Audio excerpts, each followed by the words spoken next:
বন্ধুরা, আমরা যখন পড়তে বসি আমরা যে ক্লাসেই পড়ি না কেন, পড়তে বসার সময় আমাদের মস্তিষ্কের এনার্জি লেভেল কিন্তু সাধারণ সময়ের থেকে অনেক বেশি থাকে। কিন্তু পড়া শুরু করবার কিছুক্ষণ পর থেকেই সেই এনার্জি লেভেল কিন্তু আস্তে আস্তে কমতে থাকে। আচ্ছা, যদি এমন হতো আমি পড়তে বসলাম এবং পড়তে পড়তে আমাদের এনার্জি অটোমেটিক্যালি বাড়তে থাকবে। হ্যাঁ বন্ধুরা, আজ আমরা এমনই 5টা বিষয় নিয়ে কথা বলবো যাতে করে আমাদের পড়ার ইচ্ছাটা সমানভাবে কন্টিনিউ করবে।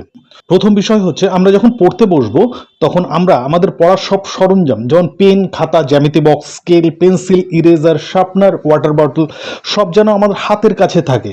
পড়তে বসে যেন এমন না হয় কোনো জিনিস নেই এবং সেইটাই আনবার জন্য আপনাকে বারবার পড়া ছেড়ে উঠতে হচ্ছে। দ্বিতীয় বিষয় হচ্ছে, পড়তে বসার আগে একটা রুটিন তৈরি করে ফেলুন, যেটা ফলো করে আপনি পড়বেন। এমন না হয় পড়তে বসে আপনি প্রথমে ঠিক করলেন বাংলা পড়বো, তারপর মনে হলো না বাংলা নয় ইতিহাস পড়বো, আরে না না আগে তো ম্যাথ করব। এমনটা করলে কিন্তু শুধু সময়ই নষ্ট হবে, পড়া কিন্তু হবে। তৃতীয় হচ্ছে, রুটিন ফলো করে যেটা আপনার প্রায়োরিটি সাবজেক্ট সেটা পড়া শুরু করুন এবং রুটিনের একটা নির্দিষ্ট সময় ঠিক করে নিন কতক্ষণ ওই সাবজেক্টটা আপনি পড়বেন। সেটা ঠিক করে সেটাকে 4 ভাগে ভাগ করে নিন। ধরুন ঠিক করলেন ইংলিশ পড়বেন এবং সেটা 2 ঘন্টার জন্য পড়বেন। এবারে ওই 2 ঘন্টাকে 30 মিনিট করে 4 ভাগে ভাগ করে নিন। প্রথম 30 মিনিট পড়া হয়ে গেলে 5 মিনিটের একটা ছোট্ট ব্রেক নিয়ে নিন এবং আবার পড়া শুরু করুন। এভাবে পড়লে আপনার এনার্জিও থাকবে এবং বিশ্রাম নেবার ফলে পড়ার প্রতি আগ্রহও তৈরি হবে। চতুর্থ বিষয় হচ্ছে, এবারে আমরা ঠিক করে নেব একটা টার্গেট। টার্গেটটা কি? অনেকটা সময় ধরে পড়বার অভ্যাস তৈরি করা। এটা কিন্তু একদিনে হবে না, আস্তে আস্তে আমাদের এই পড়ার সময়টাকে বাড়াতে হবে। এবারে ঠিক করে নিতে হবে দিনে কত ঘন্টা আমরা পড়ব। যদি সেটা 8 থেকে 10 ঘন্টা হয় তবে ঠিক করব ভোরে কতক্ষণ পড়ব, দিনে কতক্ষণ পড়ব, রাত্রে কতক্ষণ পড়ব।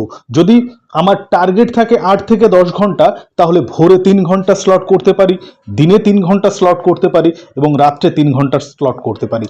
এইভাবে স্লট ভাগ করে নিন। তবে সবসময় মনে রাখবেন, ভোরের পড়া কিন্তু সবসময় বেশি কার্যকরী হয়। পঞ্চম বিষয় হচ্ছে, আমরা যখন পড়তে বসবো তখন একটা কথা সবসময় খেয়াল রাখবেন, পরিষ্কার পরিচ্ছন্ন জায়গায় পড়তে বসবো এবং সেটা চেয়ার টেবিল বা ওই ধরনের কোনো জায়গায়। বিছানাতে একদম পড়তে বসা যাবে না, কারণ বিছানাতে বসলে আপনি কখন শুয়ে পড়বেন বুঝতেও পারবেন না। সেই কারণে বিছানাতে বসে না পড়াই ভালো। যখন পড়তে বসবেন তখন আজে বাজে চিন্তা মাথা থেকে দূরে রাখুন। পড়া মানে শুধুই পড়া, অন্য কিছুই নয়। সর্বোপরি আমাদের বর্তমান সময়ে পড়ার বাধা হিসেবে অনেকগুলো বিষয় কাজ করে, সেটা ছেলে মেয়ে নির্বিশেষে সবার জন্য প্রায় একই। প্রথম হচ্ছে মোবাইল ফোন। পড়ার সময় ফোনকে আপনার থেকে দূরে রাখুন, খুব প্রয়োজন না হলে ফোন ব্যবহার না করাই ভালো।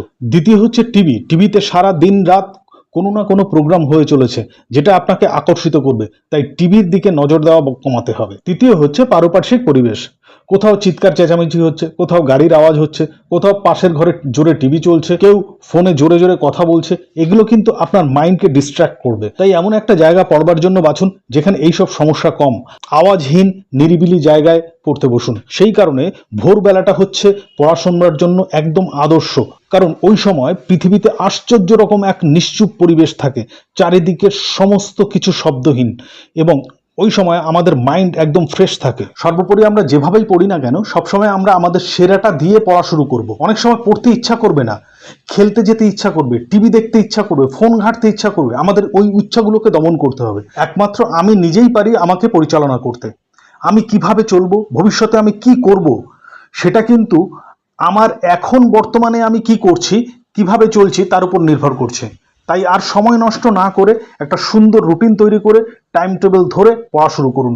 আর হ্যাঁ, যে কোনো সাবজেক্ট পড়া হয়ে গেলে অবশ্যই সেটা লিখে ফেলুন, কারণ যেটা আপনি পড়ছেন সেটা আপনি ভুলে যেতে পারেন, কিন্তু সঙ্গে সঙ্গে যদি সেটা লিখে ফেলেন তবে ভুলবার চান্স কিন্তু অনেক কম হবে। আর বন্ধুরা, ভিডিওটা যদি ভালো লাগে অবশ্যই লাইক করুন। আর কোনো বিষয় জানতে হলে বা প্রশ্ন থাকলে কমেন্টসে লিখে পাঠান। আর আপনার বন্ধুদের এই ভিডিও